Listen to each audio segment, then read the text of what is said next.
What's up, YouTube? Today we're going to be learning the intro to Crazy Train by Ozzy Osbourne, one of my favorite licks from early on in my guitar playing. So let's jump right into it. So the first thing with this riff is it's down here on the low E string in an F sharp power chord. Sometimes you'll see this notated as F sharp 5. And for those that don't know, power chord is going to be like this. First finger on the second fret E string, that's your F sharp note, and then your third finger on the fourth fret A string. So sometimes I'll do it with my pinky, but in this case, I really suggest that you do it with your third finger because of how we're going to be playing this riff, the rest of it. So the first thing you can actually try is just going like this. So all I'm doing there is I'm just hitting the E string twice, then the A string, and then the E string again. And that's kind of the first half of the first part of this riff. The second part is why you got to use your ring finger there. So now we're going to go like this. Put your pinky down on 5A. Try not to lift up your ring finger if you can, because you're going to go back and forth.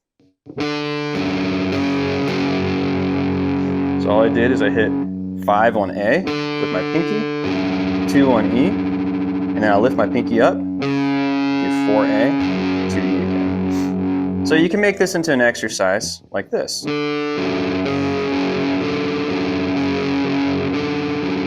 lot of times I'll get my students to exercise that separately from the rest of them, just because that's kind of a hard part for some people. So I did say leave your ring finger down. If you want a little bit more separation with your notes, you can kind of bounce back and forth like this. But at first it might be easier to just leave your fingers down like this. And that overlap is, that's fine because the distortion will kind of put one note above the other. So that's the first half of the riff. The second half I actually learned wrong a lot of years ago. I used to play like this. So that's not the wrong notes, but Randy would play it like this. So you actually kind of stay in this position, but now what you're doing is you're putting your pinky and your ring finger on the E string and your first finger on the A string. So it kind of flip-flops those. So now we're going 2A, 5, 4, 5 on E, and then 2A, 5, 4, 0. So we have. So those are the first two halves of this. There is a little fourth ending, so you do this whole thing 4 times, but the last time, instead of doing this, we'll do something a little different with some power chords. But first, let's put the main riff all together. So we have.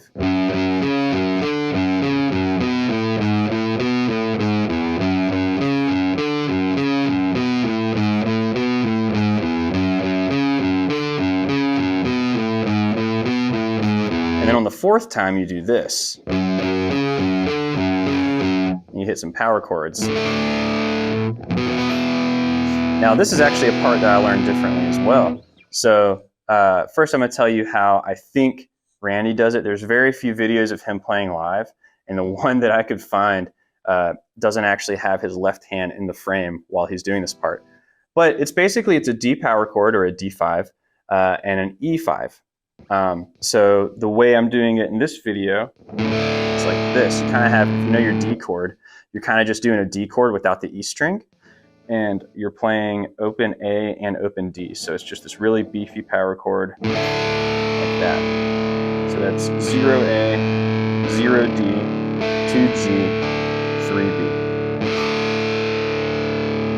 And then what you want to do for the E5, or the E power chord, is you just add 2 frets. So you just move everything up 2. So zeros become 2s, 2 becomes 4, 3 becomes 5. So you got 2, 2, 4, 5. If you want to, you can play both E strings open as well.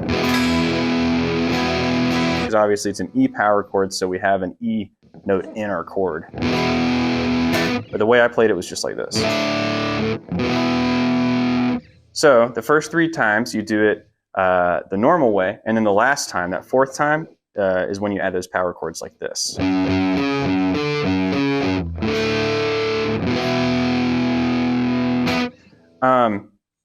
Originally, when I did those power chords, or how I learned this was like this, which is kind of the same voicing. I say go with whichever one is easiest for you at first. And I'm not even, to be honest, I'm not even 100% sure if this is definitely the original way. I've seen some other videos of like Jakey Lee and Zach Wilde playing Crazy Train, and they seem to do something down here. I do like the timbre of the higher strings for these power chords. It just seems to like ring out a little bit more. It seems to be a little bit maybe more true to the tone of the recording. But anyways, a lot of times when I first teach this song to students, I'll get them to just do two string power chords like this, just because that's kind of the easiest thing to do at first. It all sounds very, very similar. So in my opinion, I think do whichever one is easiest or whichever one you want to do. Another thing, when I said that I learned this wrong, you can still learn it like that if you want. So all I'm doing down here is I'm doing an open A instead of a 5th fret A. I find that this can be a little easier for beginners sometimes too, because you don't have to stretch quite as much. But that is also something to learn from this song, is how to stretch and how to go back and forth between your pinky and your ring finger on different strings. So that might be something that's just beneficial to power through and try to learn the quote-unquote right way versus the wrong way, the way I played it for years. But again, whichever one suits you best is the one that you should go for. All right, so that was the intro to Crazy Train. If you liked this video, don't forget to like, comment, subscribe, share this video with your friends, and check us out on Patreon. We'll be doing lots more videos like this, and I'm planning on doing a series on Crazy Train. So if there are any other parts of this song that you've been dying to learn, let us know in the comments, and we'll do that video first.